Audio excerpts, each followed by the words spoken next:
Hey, hello everybody. So let me try to share the screen. Okay, so welcome everybody. Thank you for joining for today's session. It's a 1-hour webinar, and I will talk about GPU computing and programming on Expanse. We don't have much time, so it's going to be a relatively quick overview. I do have a lot of slides, so I might skip over some rather quickly, but if you have any questions in the meantime, please add them to the chat, and Cindy will help me maybe moderate some of those questions. And I hope there will be a little bit of time at the end if you have specific questions. So basically, what I plan to cover is give you a quick overview of GPU hardware, talk briefly about some examples of GPU-enabled software, and then very briefly show you how GPUs can be programmed via libraries, CUDA, and OpenACC. This very briefly, and then we'll look at SDSC Expanse GPU nodes. How can we access those nodes? How do we run GPU jobs? And developing software is basically how do we use the compilers and profilers. And so, if you think about a GPU, what a GPU is basically an accelerator. So people talk about accelerated computing. That just means it's a specialized type of hardware component to speed up a certain aspect of your computational workload. And so in the past, we had like floating point coprocessors. It's been merged into CPUs, and there's many types of accelerators. There's FPGAs, there's specific ML AI processors, there's quantum processing units now. And so it depends on the workload that you have, but GPUs are very widely used. All the development has been driven by a $150 billion gaming industry. In the past, you had just these discrete GPU cards that you would stick in your desktop computer for rendering. And now there are data center cards that are either on PCI Express bus, like these two here, or they go directly into a specific socket like a CPU. And what you need to know is you can do general purpose computing on these. And they have a different chip design, so they need to be programmed in a different way. Just very briefly, why is there such an interest in GPUs? If you look at this plot on the right, it shows microprocessor trend data over the last decades. And the important thing to see here is that Moore's law, basically exponential growth in transistors, is still true. However, what happened since the mid-2000s approximately is the clock frequency couldn't be increased anymore. And so instead, you get more logical cores. So what you need to do is to write parallel code. And on top of that, here's a comparison of CPU versus GPU. What we see here is the performance of floating point operations. On the left-hand side, it's 32-bit floats. On the right-hand side, 64-bit floats. So many science applications use 64-bit floats. Other applications, deep learning applications, use often 32-bit floats for inference, or even other data types. But the important piece to see here is that there's a significant higher floating point performance of a single GPU chip as compared to a CPU chip, a multi-core CPU chip. And so this is older data, but it still holds to date. The second thing that's important is memory bandwidth. So what you see here is the memory bandwidth in gigabyte per seconds. That just means how much data can the processor or the GPU transfer from RAM to the compute unit in a given amount of time. And so memory bandwidth is much higher for GPUs than for CPUs. And that is still the case. There are some developments where memory bandwidth has been increased also for CPUs, but that mostly holds true. This is very important for for one simple reason. Floating point performance is not everything. So many algorithms and applications are actually memory bandwidth bound. So basically what that means is the processor sits there, the GPU sits there and waits for data to compute on. And so if the memory bandwidth is higher, your code runs faster. And so this is about, when Expanse was designed around that time, you would be able to buy, for instance, Intel Xeon processors, data center processors, and GPUs at the time, the Tesla V100. So V100s are also the CPU type that we have in Expanse. And you can see a comparison of the floating point performance. So double precision is 64-bit, single precision 32-bit, HB is like half precision. So that would be 16-bit. That's something you can't do on at least not with a regular instruction set on CPUs. But you have that on the GPUs. And you can see that you get a very high floating point performance. In addition to that, also the very high memory bandwidth. The one thing that you need to know is a GPU is sitting off the PCI Express bus. So if you have data or a program that's running on the CPU and you need to load it onto the GPU, you need to shuffle data through this very slow PCI Express bus. These things might go away in the future and in some architectures, modern architectures. But in general, with these GPUs, that's something you need to keep in mind. And yeah, so purchase cost and portability of code is, of course, important. In the past, it wasn't so much the case where you only had CUDA, which works only for NVIDIA GPUs. But now, there's OpenACC, and you can use OpenMP to program GPUs. OpenCL, of course, has been around. There's HIP programming models, and there's a new one, SQL, that works across different types of both CPUs and GPUs, and different types of GPUs as well from different vendors. So yes, it is possible to write actually portable code. Since we talked about performance, just to give you a little bit of a perspective is, if we go back to 2001, that's now over 20 years ago, the fastest computer in the world, at least publicly known at Lawrence Livermore lab, had a total performance of 12 teraflops, approximately. It cost $110 million US. If you look at Expanse, it's got 3.4 petaflops just on the CPU nodes, and an additional 1.6 petaflops or 3.3 petaflops in double or single precision aggregate across the GPU nodes. And that machine and acquisition cost just cost $10 million US when it was purchased. So we get a much more performance for much less money in some sense. And if you go back 2020 and you would buy some top of the line NVIDIA gaming GPUs, you can build your own machine that has 119 teraflops. It's like 10 times as much as the fastest computer 20 years ago, at least in single precision, and cost you just a few $1,000s. So you have a lot of performance at your fingertips, and there's a lot of potential to do great science with it. And in terms of GPUs, have been used in virtually any field now. There's GPU accelerated software from bioinformatics through weather and climate modeling. There's not much to say about, there's many codes that still don't run on GPUs, but because there are certain complexities, it is challenging to develop code for GPUs if you have some, say, C++ or Fortran code. But many codes have been ported.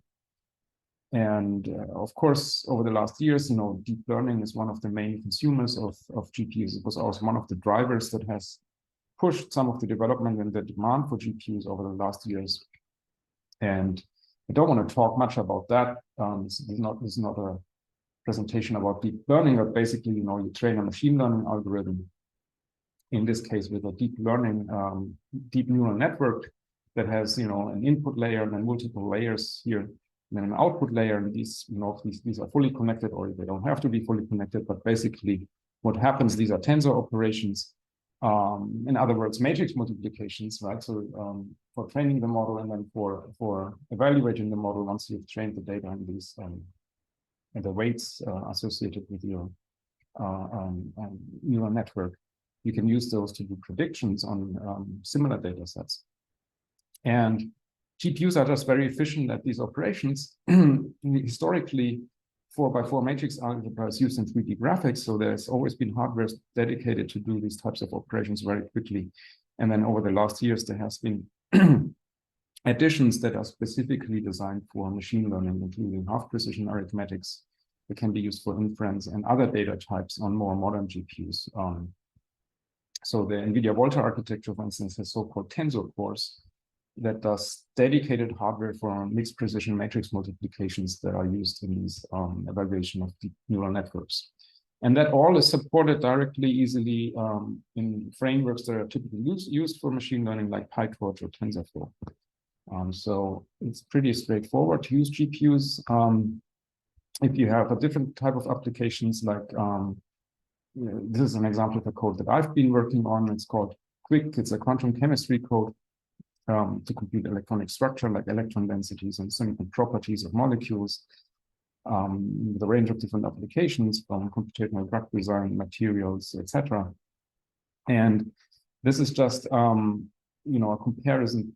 If you run a serial code, we have a serial code and an NPI parallel code, but a single GPU basically gives you significant speed up that's equivalent to running on the order of 100 CPU cores. And you can see this here on the right as well. It's an older plot. There have been performance improvements in the meantime, but you see, if you run the parallel code on many cores, you get the time down, but here the dashed line is basically much faster running on a single GPU, and it was comparable at that time, state-of-the-art CPUs versus GPU. Another example is molecular dynamics. I've been working on where we have interactions between atoms simulated with a relatively simple mathematical model, but it's hundreds of thousands of atoms. So there's many interactions that need to be computed, and we need to do this for millions of time steps. So each time step has to be computed very quickly on the order of milliseconds. Otherwise, we wouldn't be able to reach these time scales that are relevant of biology, for instance. And that's just a performance plot for the Amber molecular dynamics code. That changes now. There's a newer version available, of course, but you get the idea that you run on a single node. In this case, say for instance 36 cores, and that's the performance that you get in terms of how much science you can do in 24 hours. And on a single GPU, you completely outstrip that performance. So the code is well written and parallelized. You can get magnificent results on GPUs. Now the catch is, of course, right? You have a code. You want to use GPUs because they use less electricity. They are very power efficient. And so the manager tells you, or your boss, or your PI, or you what to do this, right? Program the software, and at some point, comes back and says, why is your part taking so long? So it can be easy if you just use a framework, but in general, it can be difficult because the architecture is different. So this is a comparison of the real estate that we have on a chip, on the silicon, right? Of a CPU versus a GPU. And on a CPU, we have just a handful of processing cores on the order of a few dozens nowadays, right? And the CPU does a lot of logic for you, multi-level branch caching, prefetching, branch prediction. So it does a lot of things for you. The GPU has thousands of simplistic compute cores, if you want so, and they are packaged into a few multiprocessors. And so typically now you have 64 cores in one multiprocessor, and they operate in lockstep. So that means you need to write code that can do vectorized loads and stores to memory. You need to write code that operates data parallel. So you need to be very careful on how you decompose the science problem, the implementation, and the algorithms in the software. And I have here a slide of that is very old. It's from 2009, but I like to show it because in principle, not much has changed. So this is the NVIDIA GPU architecture of a Tesla T10 in 2009, and you see you have these multiprocessors. There's one here, another one here, another one here, and each of those multiprocessors, you could think of them as a CPU core, and then it contains additional cores, right? And so it has single processing, basically compute cores, and also double precision compute cores, special function units, and so on. It's each of these processors has its own shared memory, And yeah, so nowadays there are typically 64 cores in one of these multiprocessors. And they operate in lockstep. They do the same operations at the same time. If you write code that cannot do that, then the code becomes serialized and you won't make use of the GPU. The other thing that you see is there's many of these multiprocessors and each has many of these processing units. That means you have effectively something like thousands of compute cores. You need to write code that runs massively parallel. We call that on tens of thousands of threads. So that's the order of parallelism on a single GPU. Yeah, here's some brief information about tensor cores. This is the specialized hardware for deep learning that helps accelerate matrix multiply and accumulate operations, MMA. And so in the Volta architecture, we have tensor cores with FP16 data types. Later architectures like the Ampere architecture, NVIDIA Ampere architecture has it also for additional data types. So there's like fully connected linear or dense layers in deep neural networks, convolutional layers, and recurrent layers. They all benefit from these operations because you effectively, what this processing unit does is, this matrix multiplication of a subset of data and then accumulates it in the results. You can use that also for mixed precision matrix operations from the QBLAS library, if that's of interest to you. The hardware characteristics change from GPU model to GPU model in different generations, but it's not much different than, having different generations of CPUs, right? You see, for instance, this is the Pascal architecture, P100 data center GPU from NVIDIA. This is the V100, so the Volta architecture. Those are the GPUs that we have in Expanse. Then there's a newer one that's called Ampere A100, and there's now even a newer one called H100, so the Hopper architecture. And so you see there's always been an increase in the number of multiprocessors. Each of those always had, over the last generation, 64 single precision compute cores. And so you get an idea about the parallelism here, right? So here you have about 5,000 cores here on the V100s. And this is actually the 64 FP64 floating point performance that you get. So you get about 7 teraflops out of a single GPU. Yeah, and then there are GPUs also from AMD and Intel. I'm not going to talk about that. They work similarly, but in slightly different ways. And you have to program them effectively in very similar ways, but you need to use different languages, or you need to use a portable language. All these frameworks like PyTorch and TensorFlow will obviously work on all of those because somebody already has put effort into developing that for you.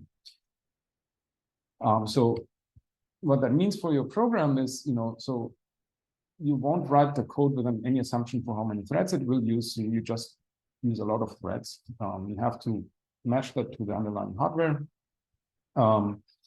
And then you use functions basically to query the hardware type, and then you can do this at runtime. The codes usually do this automatically for you.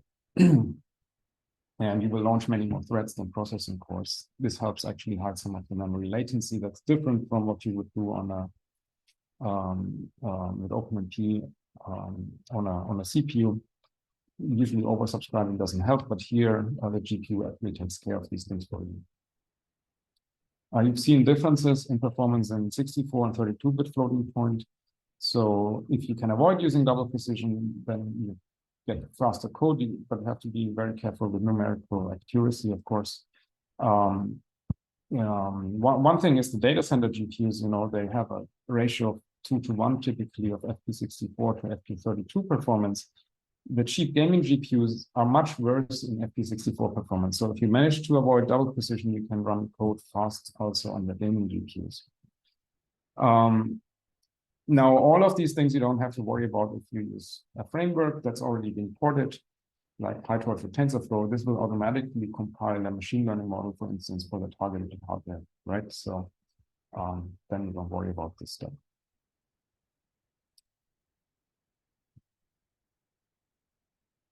Good. So what do we have as programming languages available? There's CUDA, that's proprietary, works only for NVIDIA GPUs, but it is the de facto standard for most high-performance codes. This is recommended, of course, and is installed on Expanse because we have NVIDIA GPUs. There's HIP, that's the a framework as a basically language that's very similar to CUDA. It's developed by AMD and is an open source C++ runtime API and kernel language. It's very similar to CUDA, and it works with NVIDIA. It uses CUDA in the back end and AMD via AMD's ROCm framework. So if you have code that's written in HIP, you can compile it both for NVIDIA and AMD GPUs. If you have CUDA code, it's very easy to translate it into HIP code because the language is modeled after CUDA. There's even scripts that do it automatically for you, and then you have to fix a few things. And you could use OpenCL. Some codes are written in OpenCL that works for NVIDIA, AMD, and Intel GPUs. And there's SYCL now. That's a single source, high-level standard C++ programming model. Intel is putting a lot of effort into this, and this can target a range of heterogeneous platforms. So CPUs, GPUs, FPGAs, and there are backends now also for not only Intel GPUs, but also AMD and NVIDIA GPUs. So we will look only at CUDA briefly here. There's also OpenACC, that's accelerated directives for NVIDIA and AMD. It works with C++ and Fortran. And then there's OpenMP. Since version 4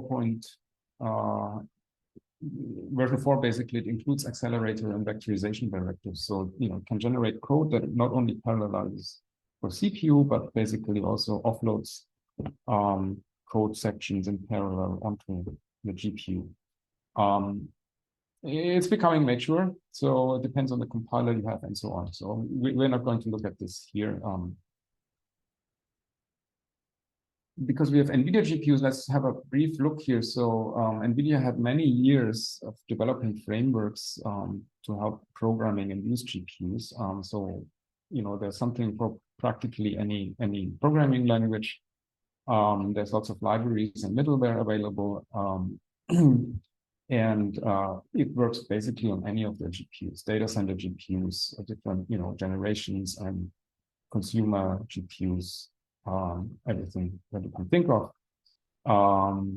This I took from the CUDA C programming guide. So if you're interested in CUDA, take a look at the CUDA C programming guide. Is actually relatively easy to digest if you already know C or C++. Now, if you want to use the CUDA development tools, there is the CUDA Toolkit, which is free. It contains the CUDA C compiler. It contains all sorts of libraries like linear algebra, fast Fourier transforms, deep neural network, random number generators, etc., etc.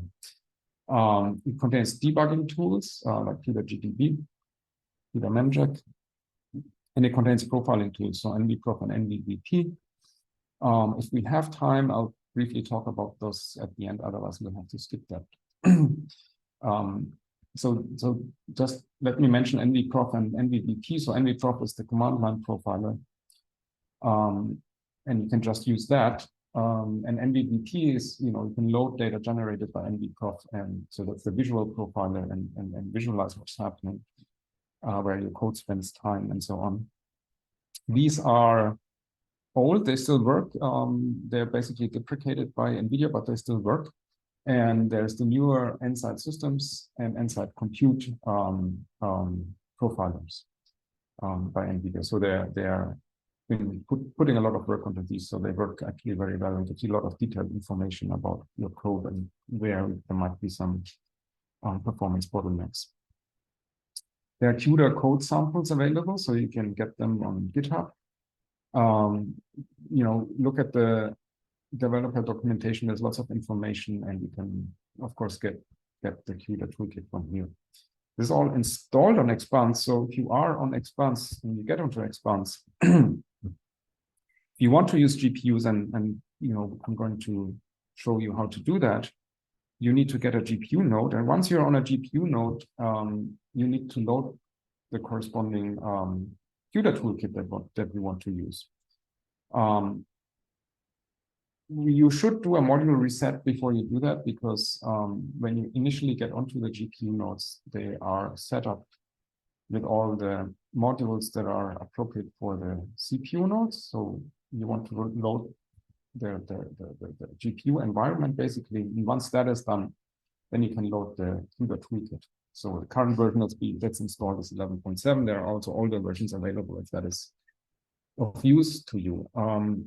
If you have any code that uses any of those libraries or CUDA, then you also need to load the CUDA toolkit. Typically, unless the code has been distributed in a way that is basically hard linked, but that's typically not the case. So you load the toolkit and then you can run a CUDA-enabled code. There is also the NVIDIA HPC Software Development Kit, SDK. It's also free. It's meant to replace the CUDA toolkit at some point. It contains most of the CUDA toolkit, including the CUDA compiler, NVCC libraries, debuggers, profiler, and so on. But it also contains a C and C++ compiler, Fortran compiler. And those support CPU code, but also OpenACC. So if you want to use OpenACC, you can load that HPC SDK. These compilers used to be PGI compilers in the past, and at some point NVIDIA bought PGI, and so it's NVIDIA compilers now. And the way you use those is the same way. You just load the corresponding module, which is called NVHPC, and the current version installed is 21.9. There are other versions also installed if you need those. So, Cindy, are there any questions that I should answer right up to now? Andy, there was one from an earlier slide, and a few coming in. There was one inquiring, so one is that DIY 4 times means 4 RTX 3080 ? Oh, yes. Okay. Next one is, will these two modules conflict? Are there issues with the versions for CUDA and NVHPC? Don't load them at the same time. I mean, there's no reason to do that.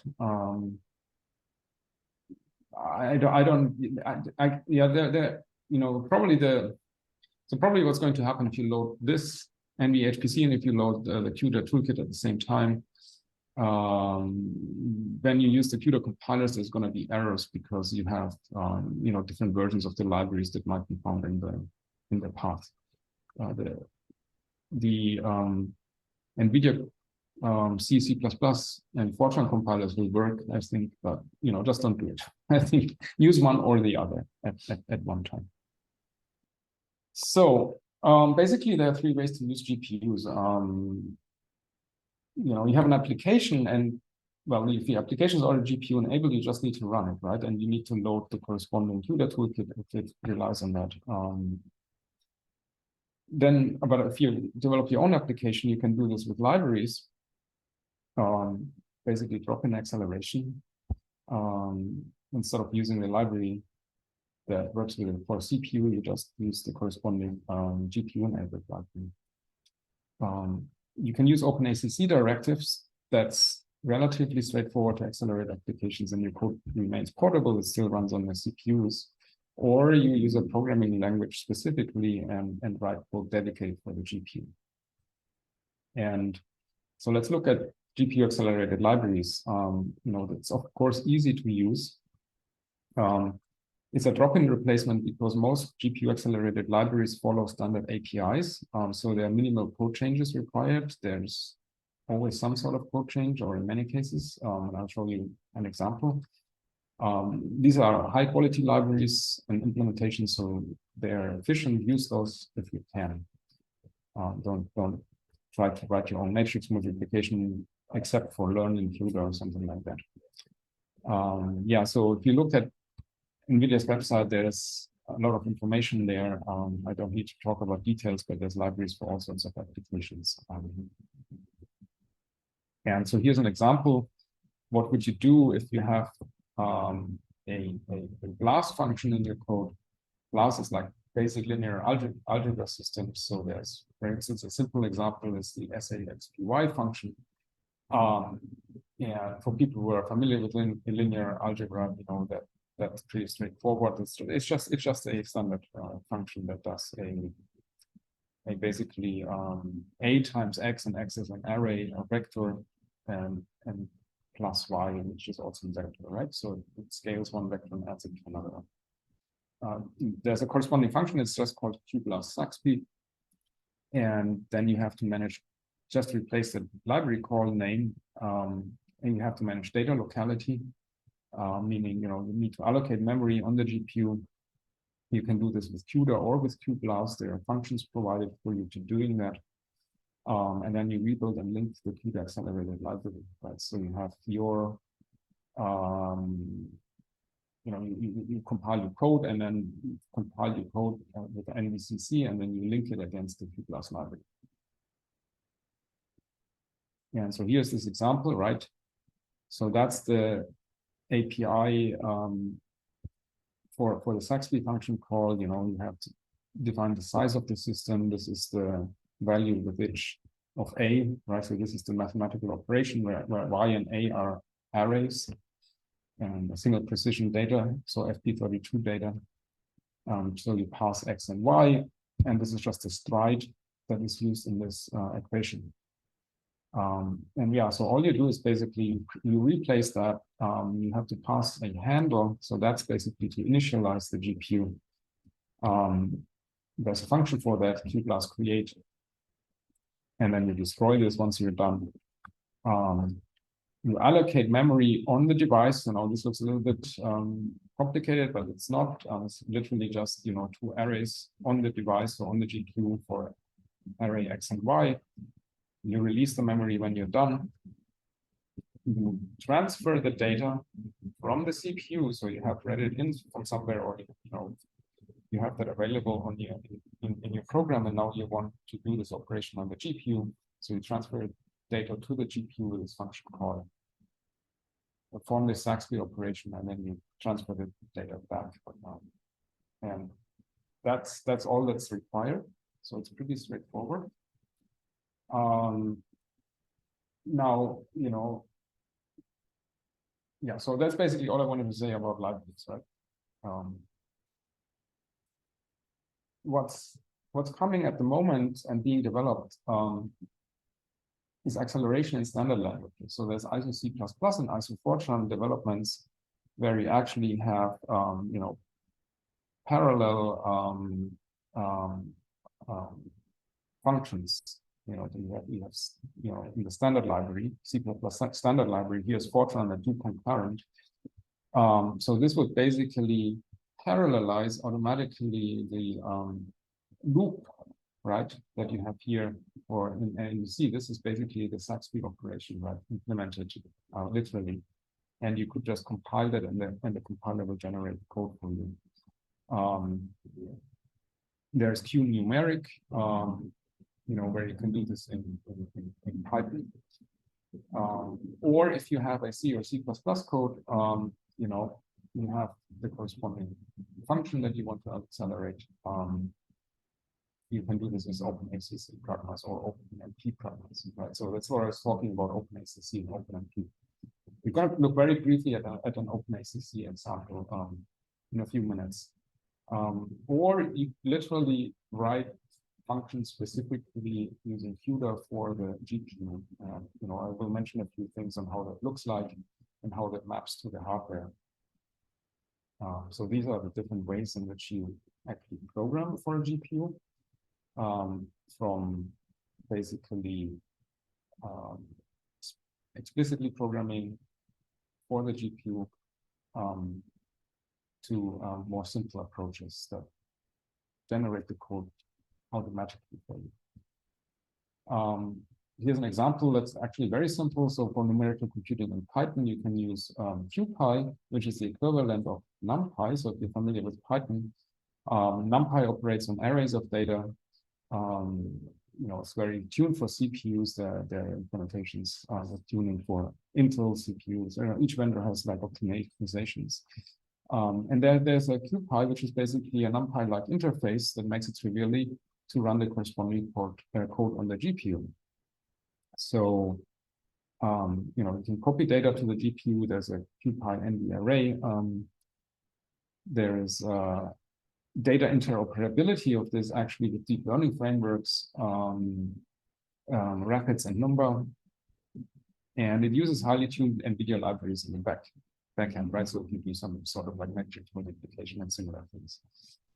You can also write custom CUDA functions. But here's a simple example. For instance, you have here, initializing. So you're using NumPy in Python, and you initialize a array with random numbers, and then you do a QR factorization, right? That's a linear algebra function here with a QR factorization. Well, if you want to do this on the GPU with QPy, you just replace NumPy with QPy, and that's it. And well, this is a slide I actually got from NVIDIA. Doesn't tell much what a 52x speedup means here, but you can execute the code on the GPU and it will run in parallel on the GPU.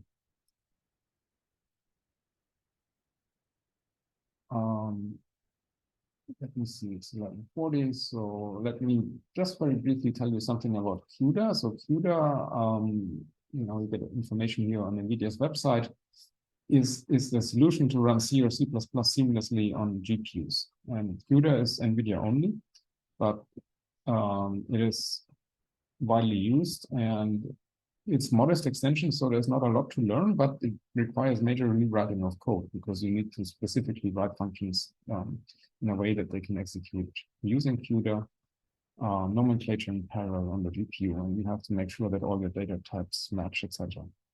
There's also CUDA Fortran, so if you're a Fortran developer, you can do that. It was originally developed by PGI, and it's available now in the NVIDIA Fortran compiler.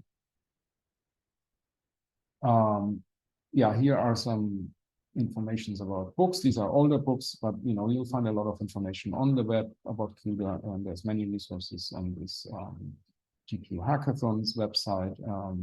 These are all the books that are good to get started, but there are many others out there. So very easy to find information. And just as an overview, what you typically have is, you have a serial code, you have your own code in C, C++, Fortran, that's running on the host. We call host basically the CPUs. And so you have a serial code or potentially OpenACC parallel or an API code. And then, you basically launch a section of the code that executes on what we call the device, that is the GPU. And you see many threads that are structured into a grid of blocks, right? So you have a block and another block and another block. And the reason for having these blocks is in a grid and thread structure is because this maps onto the multiprocessors that I talked to you about before. So you have the serial code sections, and in between, you have calls to transfer data to the GPU. You have calls to launch the corresponding functions on the GPU and execute those in the GPU. And at some point, go back to this serial code and then execute parallel code again. What that looks like is, so you have the host, you have your CPU and its memory, and you have the device, that's the GPU with these multiprocessors. You see one here, another multiprocessor in each, and so on, and each one with many cores and its own caches and so on. There's typically some L2 cache as well, and then interconnect different multiple GPUs in a node, and then its own memory, right? So we've seen that for the library as well, right? So you copy input data from the CPU to the GPU, you load the program, you execute the program, right, on the GPU, and then when you're done, you copy the results back to the CPU, and then do whatever else need to do, right, output, continue processing on the CPU.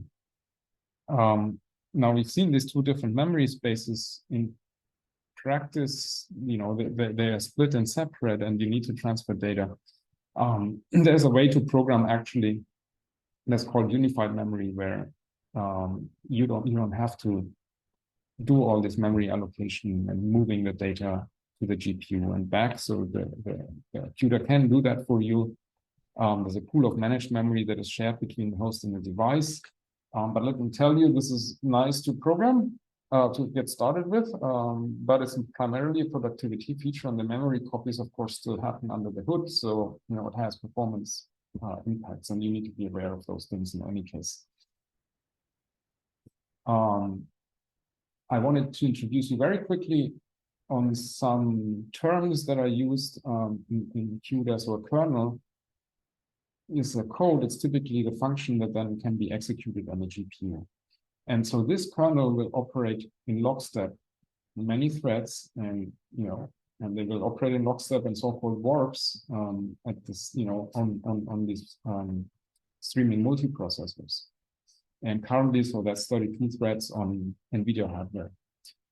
This is also called a SIMT, so simply single instruction multiple thread parallelization, as opposed to SIMD, which is sort of similar, but in the CPU world. And then a thread is just an execution of a kernel with a given index. And so each thread uses its index to access a subset of data. So you can do this in CUDA. There is variables that you can access to know which thread is currently executing and which data element it should operate on.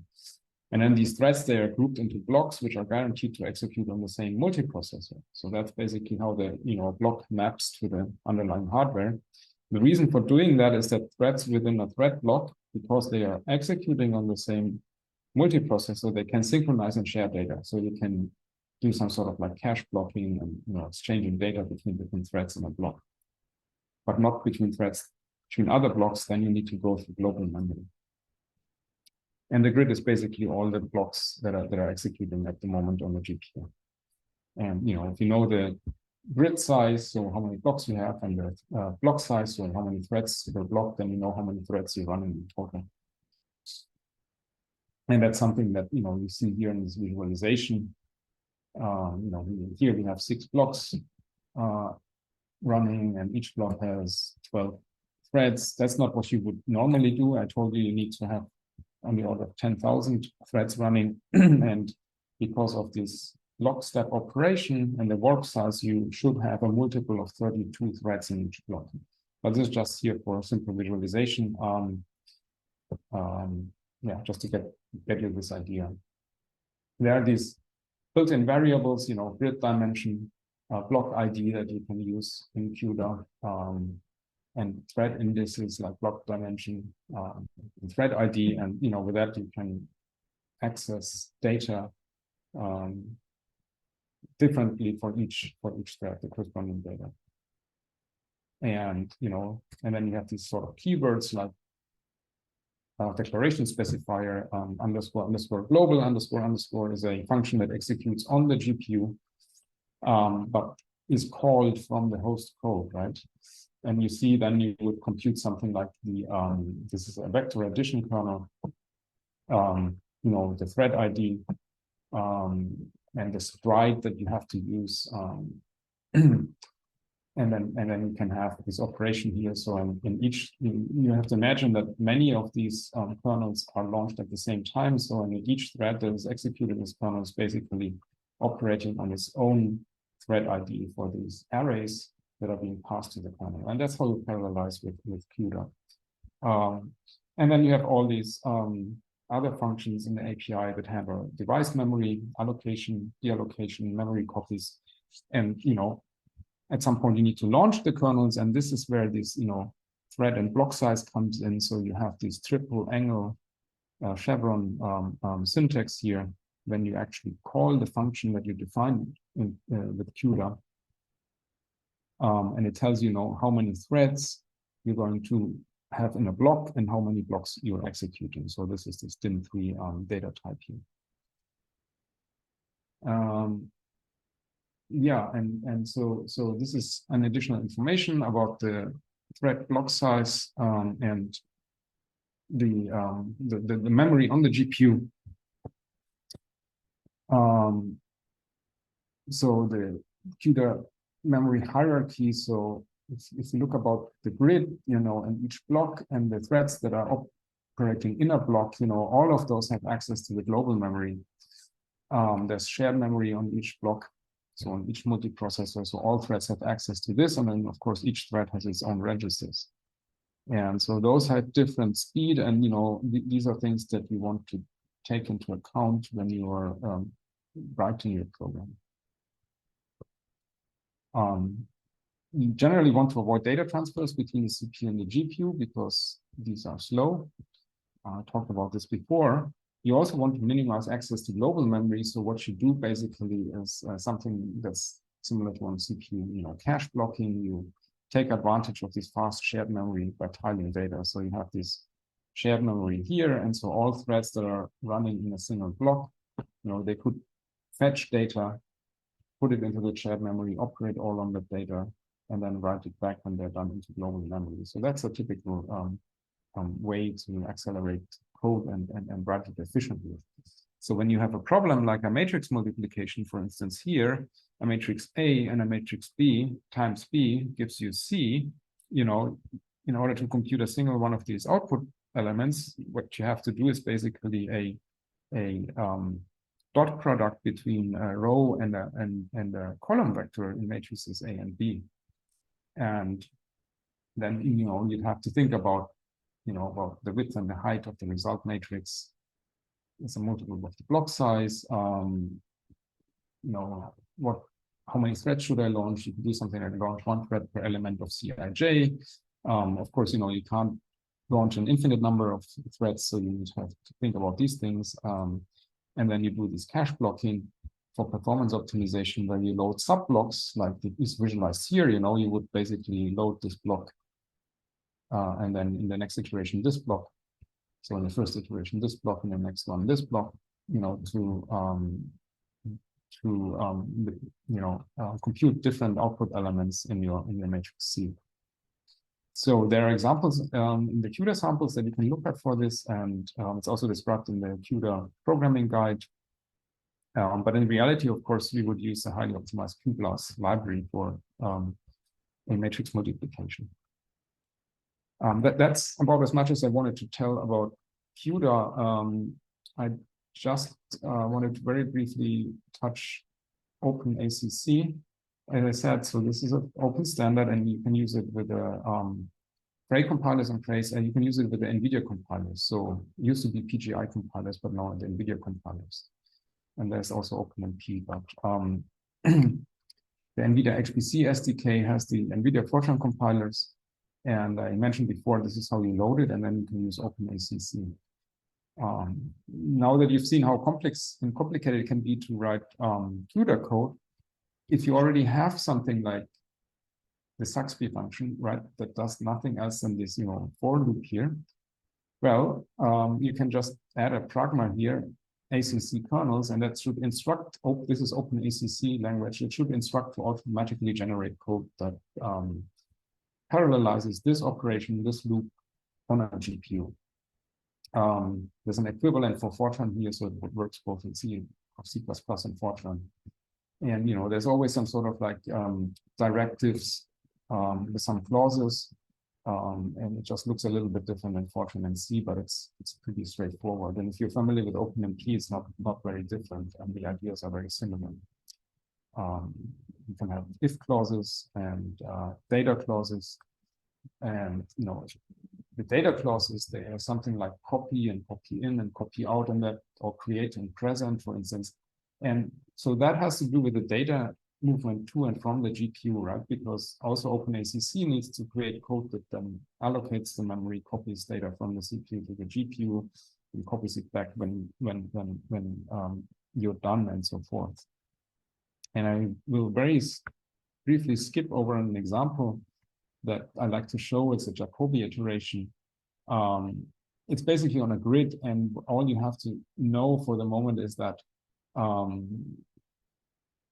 what the algorithm does at each time step or a step of its iteration is basically compute the average of neighboring grid points and updates the corresponding data element or grid point until it converges to a certain numerical accuracy. That's how the code looks like. It's basically goes through this two-dimensional grid, right? Loops through I and j through this two-dimensional grid. don't need to know much about this. This is basically the, computing the average of the neighboring elements. You see here I+1, I-1, J-1, J+1, right? So these are the neighboring elements, and then computes the difference in the current iteration to the previous iteration. And of course, this can be done in parallel because we have many grid points. And, if you say, well, OpenACC, go generate kernels for that and parallelize it for me, that works. You can use the PGI compilers or the NVIDIA compilers, compile the code, and it will automatically generate code and give you information about, what it's actually doing. It generates Tesla code, that means for the data center GPUs. Gang and vector here is, you see it maps to block ID and thread ID, so it generates basically the corresponding CUDA code for you. And well, if you do that and you execute the code, here's an example on an SDSC Expanse GPU node. If I parallelize this code with OpenMP, I get a decent speed up of about 6 with this simple code on 8 CPU cores. Now, if I use OpenACC, it becomes incredibly slow. So something has gone entirely wrong, right? And you can profile the code. There's an environment variable that you can use, or there's a flag from compilation that you can use. And this is profiling data that then is being generated when you run the code.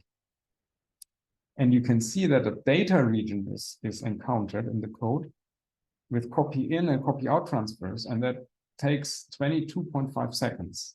Whereas the kernel execution, where it actually does this computation, takes only 1.5 seconds. So we spend all the time in data transfers between host and device. However, that is actually not necessary, right? So we have these two-dimensional matrices with the grid points. And every time this loop is basically executed, we copy to the GPU and then back to the host.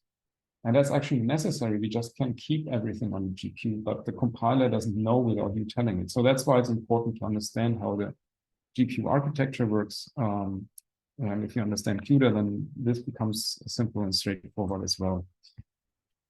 So we need to tell the compiler that in the code that comes below, we actually copy the A, so the input data, this matrix, and we create a new outside of this loop. So then the compiler knows, well, and there's a data region that reaches from here until the end, and I don't need to copy the data forth and back every time. And if you do that, now you get a speed up that is 6.7 times faster than 8 OpenMP threads. So that's actually respectable for a very simple way of writing code. So let me look at the time. There's only 5 minutes left. There's some tips and tricks about OpenACC. I will share those slides. What's really important is to tell you how to use Expanse, which is why many of you are here. So this is our main HPC resource at SDSC that has been launched in the fall of 2020. The important piece is we have 52 GPU nodes with 208 GPUs. So this is how the racks look like. So there's a total of 208 V100 GPUs. It's connected to our storage systems, same way as the CPU nodes. Each of those GPU nodes has two 20-core Intel Xeon Gold processors, 384 GB of RAM, and 4 of these NVIDIA V100 SXM2 GPUs. That's more or less how one of those nodes sort of looks like, right? And then you can see the GPUs that are sitting here in one of those nodes. They're all connected by fast interconnect. So if you have a code that actually can execute on multiple GPUs, you can have you can exploit that.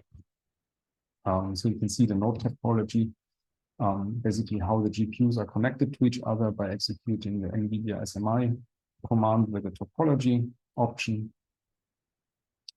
And yeah, so very slowly, this you probably have seen. If you log into Expanse, you're greeted by the Expanse welcome screen one way or another. That keeps changing and updated. But the important piece is now, how do you access the GPU nodes, right? So you can do this in your batch submission script, or you could do it interactively with an srun command or an salloc command. The important part is we have two partitions. One is called GPU. That will give you an entire GPU node with all 4 GPUs, right? And then there's GPU shared, which you should use if you need only 1 or 2 or 3 GPUs, right? So you qualify this with a --GPUs command, where you specify how many GPUs you actually need. So here's an example with srun, where you obtain access to a single GPU. So I'm asking for a single node on the GPU shared partition. And with 1 GPU, I want to have a single task, MPI task, but 10 CPUs per task. So then you could run, say, an OpenACC code, or you could compile something in parallel on that node. So if you do that, I'm asking here for half an hour and execute it, at some point you log into that node when you get access, and then you can use that node. Important note is to make requests proportional to the number of available resources. So if you have 4 V100 GPUs and 40 CPU cores and 374 GB of RAM available on each of those nodes, don't request more than 10 cores or 93 GB of RAM per GPU that you need. Otherwise, you will be charged proportionally more time because you won't leave the resources for somebody else to use.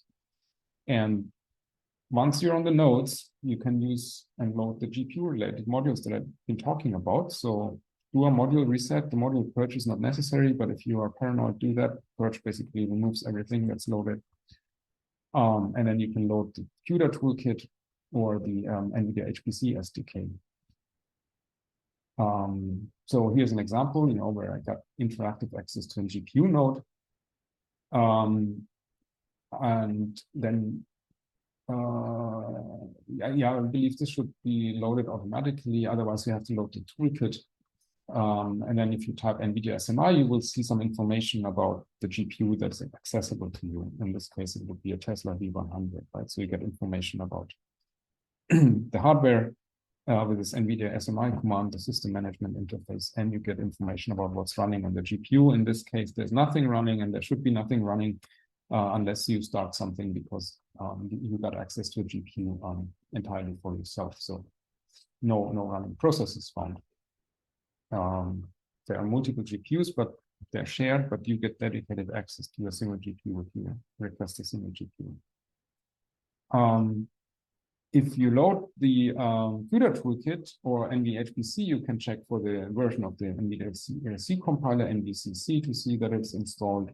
Or you could, when you have NVHPC loaded, you can check for the PGCC, so the PGI compiler, which is just a symbolic link to the NVIDIA compiler. So you should get the same output. So NVC is the NVIDIA C compiler. What I recommend always to look at is the CUDA toolkit samples. You can clone them from GitHub, and they're a great resource. So if you look into that, there's introductory examples, there's examples to use CUDA libraries, there's utilities in there, etc., etc. And you can just compile those with a make command. If you have asked for a single GPU and 10 cores, you can compile it in parallel on 10 cores, so it goes faster. The executables will then be generated in the subdirectory. Or this takes some time, you can also compile individual examples. Sorry, there's a typo here. But, for instance, if you want to compile the device query example from the utilities example folder, you go into that folder and then you just type make. You can also tell that the target architecture. So SMS equals 70 is for the Volta GPU. So you don't generate code for other architectures that you actually don't have on Expanse. It just makes the compilation faster. And then you can execute this code.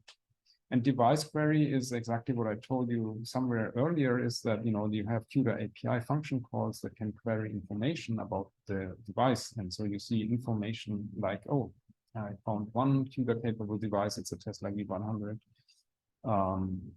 It has so and so many megabytes and CUDA cores available, etc. So you can get information about the hardware. And here are examples for matrix multiplication. It's an introductory example, so you compile that. It will execute the matrix multiplication. You can check the source code to see how that was implemented. It spits out the performance that you get, in this case, about 3.3 teraflops. And if you compare this, for instance, to the matrix multiplication example using the CUDA library, the QBLAS library, you execute that gives you about 7.5 teraflops. So this is a hand-optimized version, but this is the real, super tuned version. So then you can see why you want to use libraries when you can, because you always get a very, very high performance. And with that, I am at the top of the hour. I've gone a little bit over it. I will share these slides for you. There's a few additional information about NVIDIA profiling tools, NVProf, NVBP, and Nsight tools, and also how to profile some of the machine learning frameworks with NVIDIA profiling tools. But we don't have time to look at this now. Instead, if there's a question or two, I'd be happy to still answer that. So one question is there a CU-like library or GPU API for speeding up very large database joins for, say, Postgres? Ooh, that is a question I don't know how to answer. I'm not familiar with database very much, but I'm sure there, I just don't know. I mean, it's something that I would recommend to look on NVIDIA's website, do some search, or perhaps contact our user services group. They might have had some interactions with database developers. Thank you, Andy. I'll put the user services email in the chat as well. Next is there a good way to run multi-node, multi-GPU programs on Expanse? Yes, you can do that.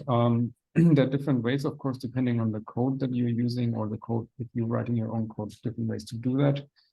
First of all, on a single node, you can use multiple GPUs using something that's called streams, or you could have an OpenMP program, and each CPU thread would control a GPU, or you can have an MPI program, and each task uses a single GPU. That's what we do for our quantum chemistry code.